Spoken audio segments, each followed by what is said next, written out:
السلام علیکم ورحمۃ اللہ وبرکاتہ۔ ناظرین، آج ہم آپ کے لیے ایک نیا واقعہ لے کر حاضر ہوئے ہیں جو کہ بہت ہی خوبصورت واقعہ ہے۔ یہ واقعہ روح کیسے نکلتی ہے۔ روح کا نکلنا انتہائی تکلیف دہ عمل ہے۔ جب روح نکلتی ہے تو انسان کا منہ کھل جاتا ہے، ہونٹ کسی بھی قیمت پر آپس میں چپکے ہوئے نہیں رہتے۔ روح پیر کو کھینچتی ہوئی اوپر کی طرف آتی ہے۔ جب پھیپھڑوں اور دل تک روح کھینچ لی جاتی ہے اور انسان کی سائنس ایک ہی طرف یعنی باہر کی طرف ہی چلنے لگتی ہے تو یہ وہ وقت ہوتا ہے جب چند لمحوں میں انسان شیطان اور فرشتوں کو دنیا میں اپنے ارد گرد دیکھتا ہے۔ ایک طرف ابلیس اس کے کان میں اپنے مشورے دے رہا ہوتا ہے تو دوسری طرف اس کی زبان اس کے عمل کے مطابق کچھ الفاظ ادا کرنا چاہتی ہے۔ اگر انسان نیک ہو تو اس کا دماغ اس کی زبان کو کلمہ شہادت کی ہدایت دیتا ہے۔ اگر انسان کافر ہو،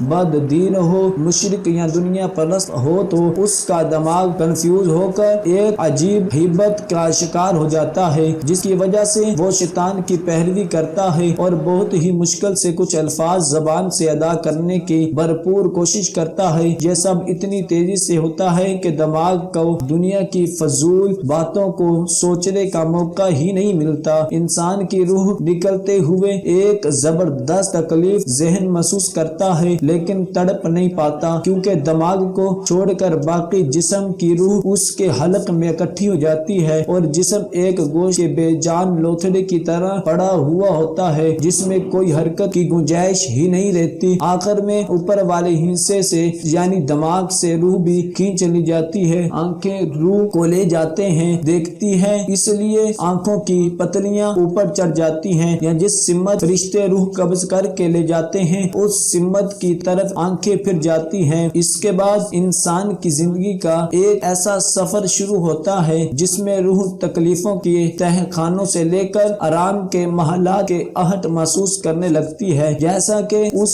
سے وعدہ کیا گیا ہے، جو دنیا سے گیا واپس کبھی لوٹا ہی نہیں، صرف اس لیے کہ کیونکہ اس کی روح عالم برزخ کا انتظار کر رہی ہوتی ہے جس میں اس کو ٹھکانہ دیا جائے گا۔ مومن کی روح اس طرح کھینچ لی جاتی ہے جیسے آٹے سے بال نکالا جاتا ہے، جبکہ گناہگار کی روح خاردار درخت پر پڑے سوتی کپڑے کی طرح کھینچی جاتی ہے۔ اللہ اکبر۔ اللہ سبحانہ تعالی ہم سب کو موت کے وقت کلمہ شہادت نصیب عطا فرمائے، آمین یا رب العالمین۔ صدق اللہ العظیم۔